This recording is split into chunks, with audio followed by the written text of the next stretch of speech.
Hello, hello, hello. How we doing today? Being on China. China's got to learn. I think it should be higher myself. So we're going to ask you guys. I'm going to ask you all. What do you all think? Alright. We got two of y'all here, and there they are. Man, we got the lights going on. The trolls like me for a little bit. Well, we'll just get it going for a little bit.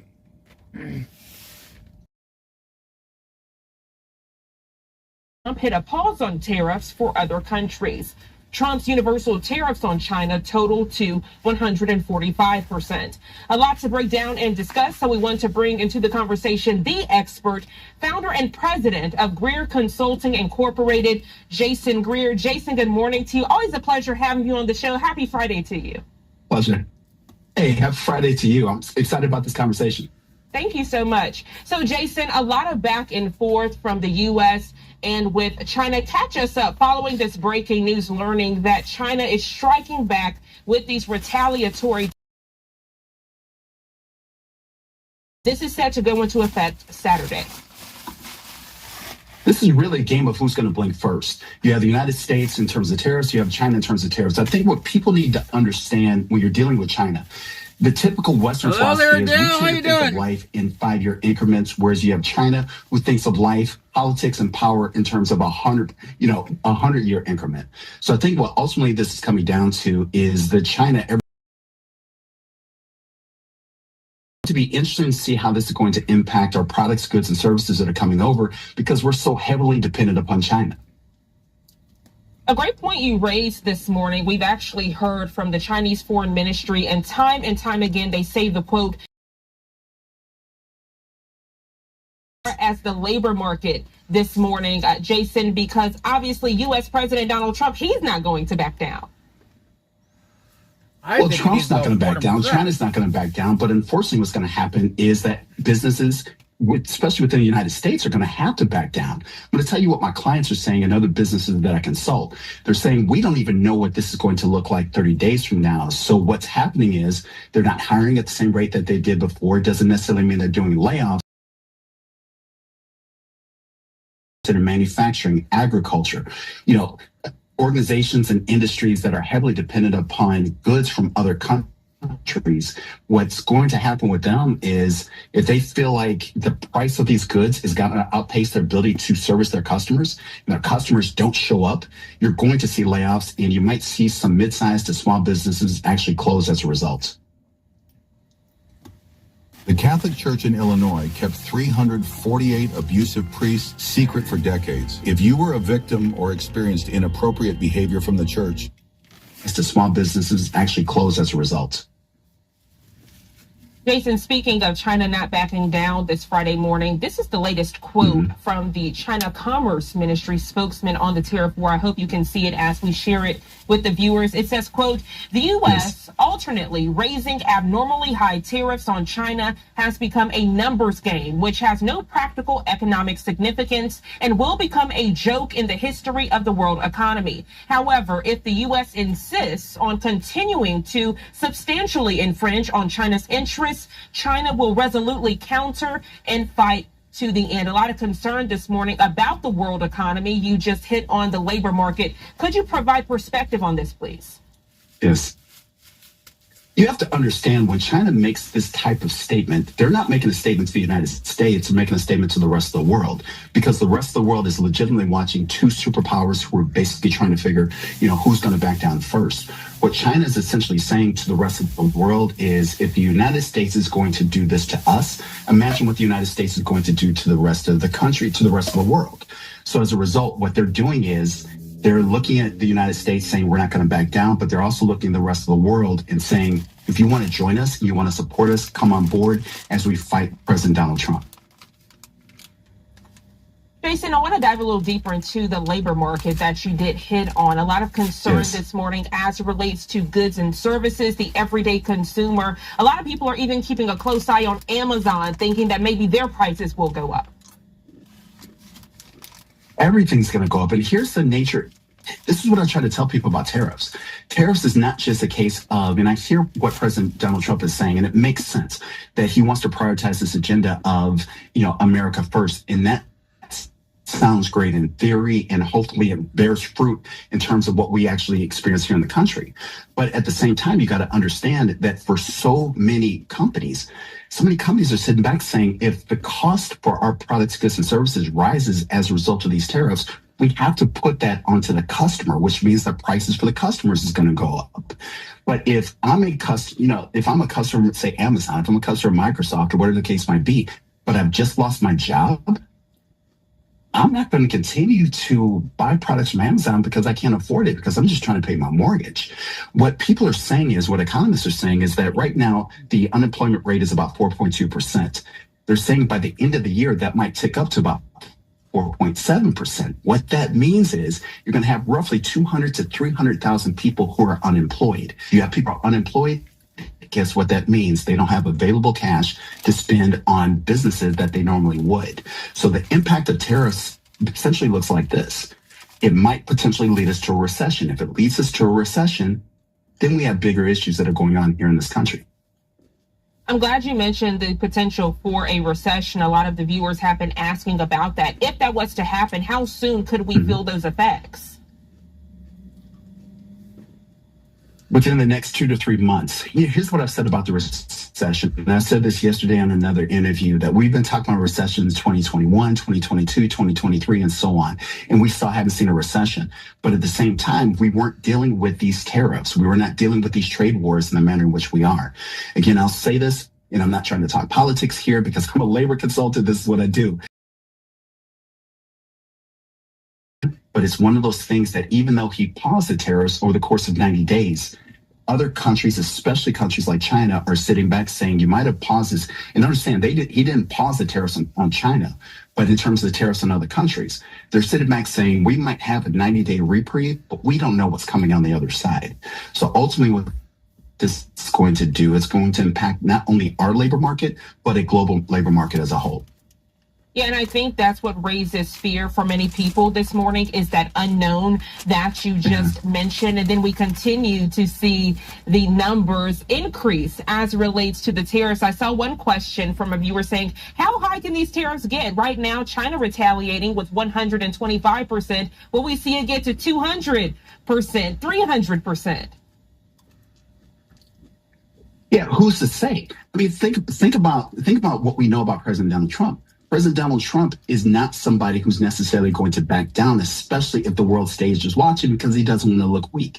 On the other side, you have China that's saying, we're not going to back down. China's economy has been in a free fall, but at the same time, they've learned to weather through it. So China's basically saying, we're willing to go as high as we need to go in terms of tariffs. What I will say to the average consumer, and I count myself as the average consumer, what I'll say is, we have to be Now's the time for you to stockpile that cash. And I'm talking 3 months, 6 months, 9 months worth of savings, because we don't know what's coming. You need to be careful in terms of, I'm a big pro wrestling fan. I want to go to WrestleMania next weekend. But here's the thing. It might be cost prohibitive, because that money that I would have spent on WrestleMania, maybe I need to spend on groceries. Maybe I need to spend on my house note, whatever the case might be. These are the ways that we need to start thinking about what life might be like. So in the event that those tariffs go up to 200%, 300%, we need to be able to survive this.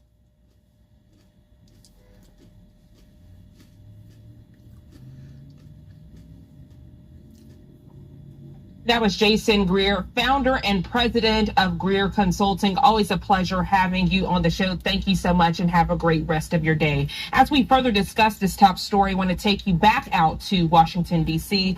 and give you a live look at the White House. Again, as we are following this breaking news headline on this Friday morning, China strikes back with 125% tariffs on U.S. goods. These are expected to go into effect on Saturday. And again, if you're just now tuning into Live Now from Fox, this is the latest response from a China Commerce Ministry spokesman on the tariff war. It says, quote, the U.S. alternately raising abnormally high tariffs on China has become a numbers game, which has no practical economic significance and will become a joke in the history of the world economy. However, if the U.S. insists on continuing to substantially infringe on China's interests, China will resolutely counter and fight to the end.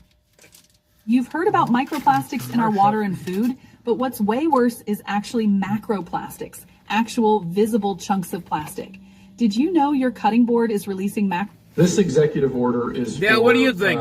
Allowing people who are complaining about your tariffs to be permanently labeled as whiny, retarded, sad little bitches. Hold it. This is a good one. Is everybody listening? No. What's up, guys? It's Benny. President Trump just economically teabagged China in front of the entire world. Now everybody is laughing at them in humiliation. China actually thought they'd get one over on the man who wrote the art of the deal, but it turns out that they may be heading towards total depression. Yeah, what do you think?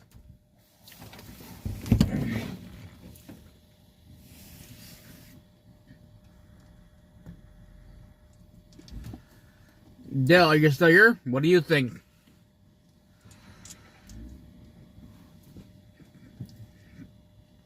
Or anybody here? What do y'all think?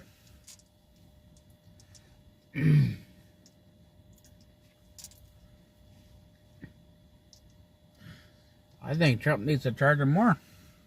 That's my opinion. I think we'll get him high. You know, they want to act like they're freaking tough. They got the balls. We'll see what game we're gonna play now. We go tall. I think we go higher.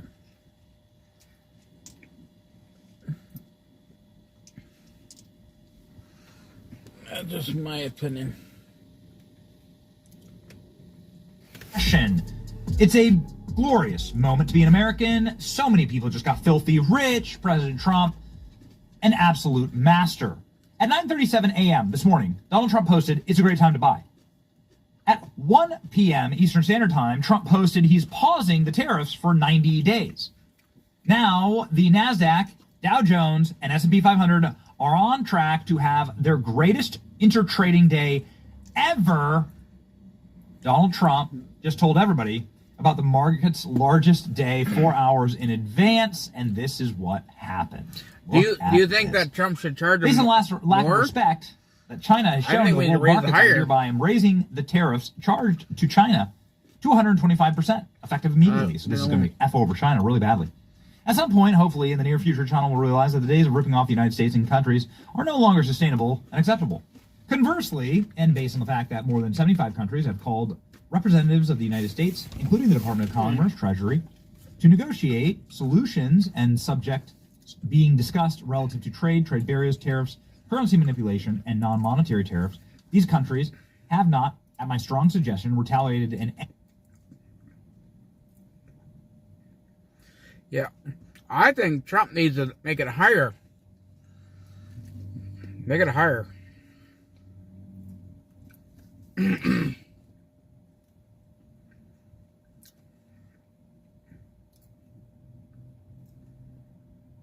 Why do they do this thing all the time? Oh, they're right there. I got it back there. See, China doesn't realize Trump is not going to back down. This product is specifically designed to repair car scratches and paint. I don't expect him to. I think he needs to continue fighting. Hard and strong.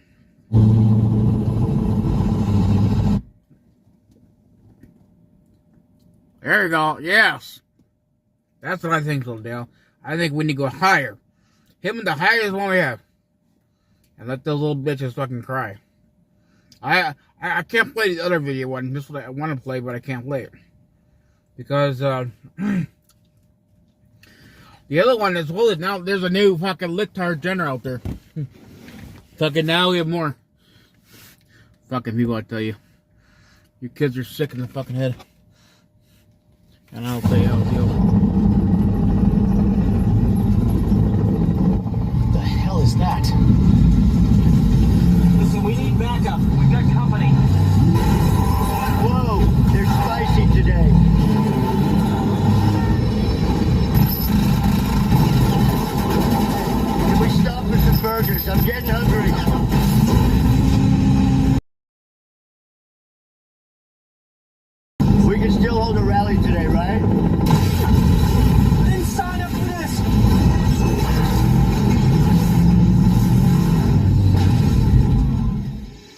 Benny, the single hardest photo ever taken is President Trump, blood streaming down his face, raising his fist in defiance, staring down the assassin that tried to kill him with the American flag, waving behind him and yelling, "Fight, fight, fight." There isn't a close second. There is no other option. This is just simply, in any arena, in any photo ever taken, the single hardest photograph to ever go through a camera lens, period. That's not up for debate. President Trump obviously understands sort of the iconic moment of his presidency and what it means to the American people. There are portraits of President Trump hanging all over Washington, D.C., and he admires them. He's proud of them. You can see President Trump's mugshot portrait here hanging inside the Department of Justice. The irony. President Trump gets this moment, and he gets that the American people do see him as an icon. Some new artwork inside of the White House. The official White House, with millions of followers, just posted. What is this? Well, they posted a video of President Trump's assassination, near assassination, fist raised, a painting that is now officially a White House portrait. Oh yeah, but it gets even better. The White House has replaced a portrait of Barack Obama with the most iconic photo in American history. This is where President Obama's on white background photo once lived. Many saying online, wait a second, is this what the Obama portrait was? And in fact, it turns out to be true. Dan Scavino, the digital voice of the president, confirming that, we have some new decorations here in the White House. Barack Obama's portrait replaced by a painting of President Trump surviving an assassin's bullet. It's poetic, really, because Barack Obama was the one who tried to politically assassinate Donald Trump the most. We have no evidence necessarily that Barack Obama was involved in the physical bullets that ripped through President Trump's head, but we do know that Barack Obama has behaved in a manner and created the environment for multiple political, legal, and physical assassinations of Donald Trump. That's just a matter of fact. They criminally underfunded and understaffed Donald Trump's security. They wanted something bad to happen, right? That's why we call it the kill box. How it started, how it's going. Well, you know what? Here's a good close-up. There you go. Let's go ahead and look at this. Ooh, man, that is crispy. Brand new portrait hanging up. It's very cool, too, because Sean Curran is this guy. He's now the new head of the Secret Service. Dan Scavino. Some people saying that it should have been the J.D. Vance meme. I'm not sure. What do you think about that? New White House decoration unlocked. Confirmed. This is where the Obama portrait was, and now it is Donald Trump. The ripping down of portraits of deep state agents and disgraced members of a collapsed, corrupt political system is on brand for this administration. As soon as Donald Trump's team got installed at the Pentagon, they began ripping down portraits of General Mark Milley. You can see here the fat general who had his portrait painted with a map of Ukraine under his arm. Please. It has been removed from the Pentagon. All portraits of Mark Milley have been removed from the Pentagon. Trump's portrait versus the Obama portrait. That's what Obama got. Here's what President Trump got. Who makes you proud as an American? Donald Trump has the opportunity to do the funniest thing ever with the Bill Clinton portrait. So Obama's White House portrait just got replaced about the Bill Clinton portrait. When you watch Donald Trump going through his buildings early on, there's plenty of footage and interviews that are happening with President Trump as he's building Trump Tower or other hotels around New York City. He also built a hotel in Washington, D.C. And we happened to go to a press conference when President Trump, before he was president, before he even announced, did a groundbreaking there at his hotel in Washington, D.C. He's a big-time attention to details guy, Donald Trump. paying attention to every single detail in the rooms, in the decor, the way that it feels, the music, the smell, all of it, the carpeting, all of it. President Trump was obsessive over it. And so you know that moves like this come straight from the top. All the artwork, the chandeliers, the light bulbs, the lighting that's being used, all of it. You can see Trump obsessive about these kind of things. Go to a Trump property. It becomes very obvious. There's a feel to these places. So there is no doubt in my mind that Donald Trump ordered this to happen. By the way, also a message, perhaps, to the old order, desperately trying to cling to power, that you are being replaced by something far more masculine and far richer to the American fabric and American people. This isn't the first time that President Trump has gone super hard by taking something that was iconic in its material effect on President Trump running for president, like the mugshot. Donald Trump redid the mugshot perfectly here. Same look. This is the official presidential portrait. First term versus second term Trump portraits. You can see quite a difference there. And of course, you notice any similarities here? It's the same thing. Trump did the mugshot. So they tried to shoot him, they tried to jail him, and Donald Trump's using that against them now. That's the message that's being sent here. Look at that. Imagine making $453,000 in a single month as an affiliate marketer without relying on Google, Facebook, or ClickBank, or creating new accounts on Pinterest, Twitter, TikTok, or Instagram. This may sound like a big... Look at that.